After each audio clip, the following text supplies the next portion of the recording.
그럼 실장님, 백링크를 구매해도 효과 없었던 사람들은 어떤 것 때문에 그런 거예요? 효과가 없는 이유는 구글이 이걸 감지하고 오히려 내 사이트의 신뢰도를 낮추겠죠. 최악의 경우에는 페널티를 받아 검색 결과에서도 사라지고 합니다. 이번 영상에서는 백링크 작업이 실패하는 이유와 어떻게 이를 개선할 수 있는지를 알려드리려고 하고 있습니다. 이건 사실 SEO 컨설팅에서도 쉽게 알려주지 않는 내용인데요. 제대로 알고 활용하시면 검색 순위에서 완전히 다른 결과를 보게 될 겁니다. 백링크가 뭔지 알려주세요. 처음 들으시는 분들도 계실 것 같아요. 백링크는 다른 웹사이트에서 내 사이트로 연결되는 링크를 지칭합니다. 이 링크는 단순한 링크가 아니라 구글이 내 사이트의 신뢰도를 판단하는 핵심 요소 중 하나인 거죠. 그럼 실장님, SEO에서 백링크는 얼마나 중요한 요소예요? SEO에서 백링크는 여러 요소 중에 한 개지만 저는 선택이 아니라 필수적인 전략이라고 생각합니다. 여기서 중요한 건 어떤 백링크를 어떻게 쌓아가냐, 이게 핵심이죠. 최근에 백링크를 많이 달면 검색 상위에 뜬다는 얘기가 있던데 사실인가요? 이거는 진짜 많은 분들이 고민하는 것 같습니다. 대부분 잘못된 방식으로 하고 계시거든요. 마구잡이로 백링크를 사용해서 오히려 순위가 떨어진 경험도 다들 있으실 거예요. 백링크를 구매해도 효과 없었던 사람들은 어떤 것 때문에 그런 거예요? 효과가 없는 이유는 백링크의 질이 낮아서 그럴 확률이 높습니다. 그냥 무작위로 백링크를 늘리는 방식은 오히려 역효과가 날 수 있고요. 백링크는 개수가 아니라 어디서 받았냐가 중요합니다. 예를 들어 스팸성 웹사이트나 저품질 블로그에서 무작위로 링크를 받으면 어떻게 될까요? 구글이 이걸 감지하고 오히려 내 사이트의 신뢰도를 낮추겠죠? 최악의 경우에는 페널티를 받아 검색 결과에서도 사라지고 합니다. 근데 제 사이트도 검색 결과에서 사라졌는데 저 그냥 이거 뒀거든요. 그러면 이렇게 두면 안 되겠네요? 여러 가지 조치를 취해봐야겠죠. 구글 알고리즘이 점점 더 정교해지면서 백링크가 자연스럽게 생긴 것인지 어떤 게 인위적으로 생성된 백링크인지는 다 구분하고 있습니다. 그래서 백링크의 연관성과 권위성이 더 중요해졌고요. 그럼 좋은 백링크는 어떤 거예요? 예를 들어 마케팅 관련 웹사이트면 유명한 비즈니스 사이트나 업계에서 누구나 다 알만한 그런 사이트에서 받는 백링크가 가장 효과적이라고 볼 수 있겠죠. 반면 관계가 아예 없는 사이트나 저품질 웹사이트에서 무작위로 표현 링크는 오히려 마이너스 효과가 날 수 있습니다. 두 번째는 백링크 구축 방식이라고 할 수 있습니다. 많은 분들이 빠른 효과를 기대하면서 짧은 기간 동안 한꺼번에 많은 백링크를 쌓으려고 하는데 이게 오히려 구글에 부정적인 신호를 줄 수 있어요. 한마디로 자연스럽지가 않다는 거죠.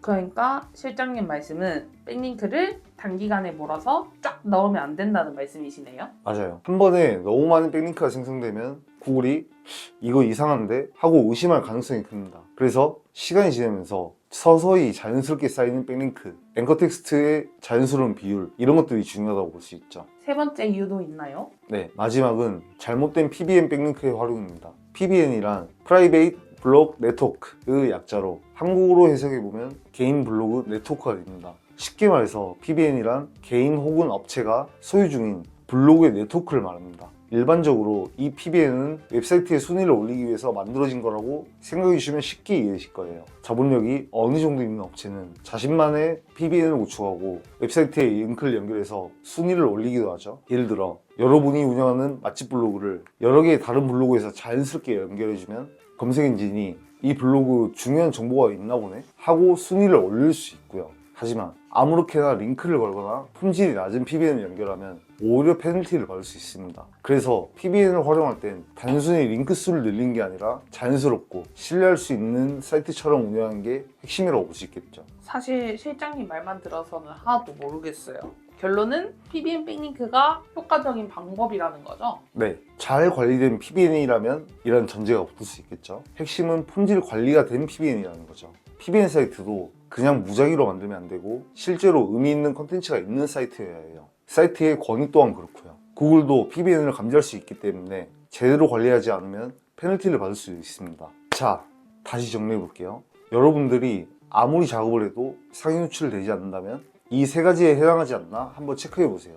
첫째, 백링크를 어디서 받았는가? 저품질 백링크를 사용했는가? 둘째, 자연스럽게 연결되는가? 세 번째, PBN 백링크를 활용했다면 제대로 활용했는가?